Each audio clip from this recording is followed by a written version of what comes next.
Alors, ce qu'il faut dire, c'est que il y a une tradition bien installée qu'après un audit du fichier, que les recommandations qui sont issues de cet audit soient exécutées par un comité de suivi. Parce que, comme vous le savez, aucune œuvre n'est parfaite. Donc, les auditeurs ont, dans des domaines précis, recommandé au ministère de l'Intérieur, n'est-ce pas, de parfaire certains aspects du fichier électoral. C'est pourquoi nous avons mis en place ce comité, comme de tradition d'ailleurs, lequel comité est composé des membres du pôle de l'opposition, du membre du pôle de non-alignés, des membres du pôle de la majorité, la société civile et l'administration, de même et la Sénat.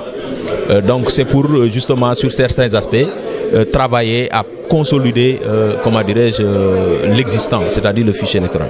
Non, c'est pas un conseil en fait, c'était une cérémonie d'installation du comité de suivi. Oui, bon, vous savez, c'est le régime de la liberté, hein. C'est le régime de la liberté. C'est vrai que nous constatons qu'une frange de l'opposition n'a pas rejoint ce comité. C'est en droite ligne de leur position depuis la revue du code électoral. Ce que nous leur concédons d'ailleurs. Parce que chacun est libre d'avoir le comportement qu'il veut. Mais le ministère de l'Intérieur, n'est-ce pas, a le devoir, hein, à chaque fois que de besoin, de mettre en place un cadre de concertation pour en tout cas aller dans le sens de parfaire la démocratie à travers ces instruments que sont le fichier, etc. Bon, ce que nous répondons, nous, en tant que, disons, administration, c'est que chacun est libre d'avoir l'appréciation qu'il veut d'une matière. Hein. Ce que nous savons, c'est que l'audit a été mené par une équipe composée d'experts internationaux suivant, n'est-ce pas, un appel d'offres qui a été lancé et des experts confirmés ont été sélectionnés. Et parmi même ces experts, il y en a qui ont été de l'audit de 2010, qui a été déclaré fiable. Alors, cet audit aussi a conclu que le fichier électoral du Sénégal, qui vient disons, de faire l'objet d'une refonte partielle, est quand même fiable. Hein?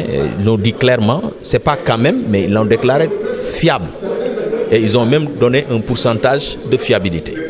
Alors, donc, nous de l'administration, nous disons, rangeons totalement à cette conclusion, puisque nous avons été acteurs de cet audit. Et je vous assure que ça n'a pas été simple, parce qu'ils n'ont pas été tendres avec nous. Ils ont fait un travail indépendant, ils ont tenu à mener la mission avec les standards internationaux. Donc, en conclusion, ils ont déclaré que le fichier est fait là. Maintenant, chacun est libre d'en avoir l'appréciation qu'il veut. Ça, c'est le régime de la liberté. Mais ce que nous savons, et nous de l'administration, nous savons que ce fichier-là, n'est-ce pas, présente les caractères qui sont, n'est-ce pas, reconnus dans cette conclusion, dans les conclusions de cette mission d'audit.